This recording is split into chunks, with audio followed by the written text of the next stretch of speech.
اعوذ باللہ من الشیطان الرجیم بسم اللہ الرحمن الرحیم رب اشرح لی صدری ویسر لی امری واحلل عقدۃ من لسانی یفقہوا قولی۔ آج ہم اپنے 8ویں پیغمبر لوط علیہ السلام کے بارے میں جانیں گے۔ لوط علیہ السلام پہلے انسان تھے جو ابراہیم علیہ السلام کے وقت ایمان لائے تھے۔ وہ ان کے بھتیجے تھے اور اس وقت وہ ان کے ساتھ تھے۔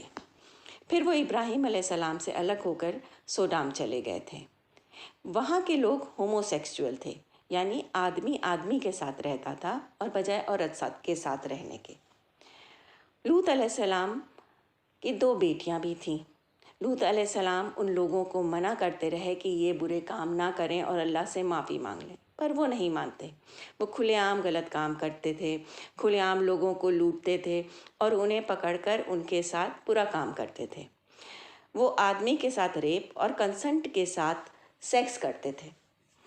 ابراہیم علیہ السلام کو جب یہ پتہ چلا کہ فرشتے لوط علیہ السلام کے لوگوں کو سزا دینے کے لیے وہاں جا رہے ہیں تو وہ پریشان ہو گئے۔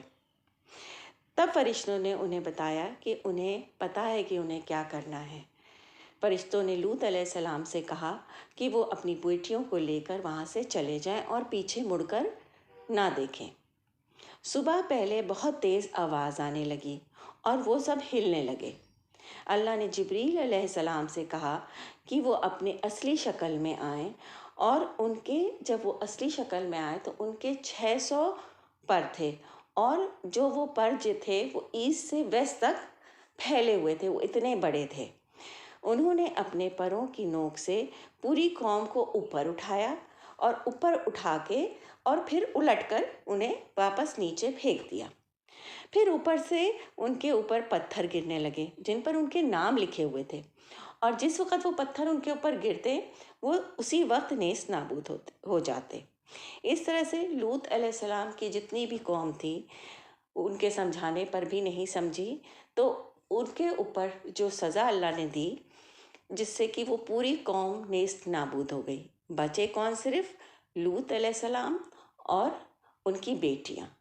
جب لوط علیہ السلام ابراہیم علیہ السلام کے پاس پہنچے اور انہوں نے سارا قصہ بتایا تو ابراہیم علیہ السلام نے کہا کہ یہ پہلے سے ہی وہ جانتے تھے کہ فرشتے وہاں انہیں سزا دینے کے لیے گئے ہیں۔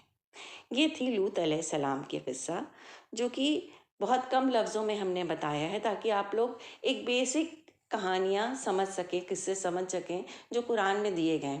ایسے اگر آپ ڈیٹیل میں جائیں گے تو اس کی کوئی لمٹ ہی نہیں ہے۔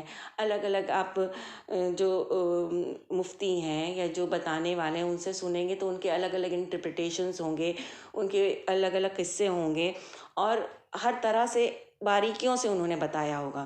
یہاں ہم باریکی پہ نہیں جا رہے ہیں، ہم موٹے موٹے طور پر جو 25 پیغمبر تھے ان کے موٹے موٹے قصے جو قرآن میں دیے گئے ہیں کم لفظوں میں، تاکہ ہمیں سمجھ میں آ سکے کم وقت میں اور ہم دوسروں کو بھی سمجھا سکیں، وہ ہم بتانا چاہ رہے ہیں۔ اس سے کہ ہم اپنے بیسک جو پیغمبر تھے جن کو ڈائریکٹ اللہ نے پیغام دیا تھا کہ تم لوگوں تک پہنچاؤ اور یہ پیغام، یہ تمہاری ڈیوٹی ہے، اور ان پیغمبروں نے، ان 25 پیغمبروں نے ان اللہ کے پیغاموں کو پہنچایا۔ ان کو بہت پریشانیوں کا سامنا بھی کرنا پڑا، پر انہوں نے اللہ کے فرمان کو پورا کیا۔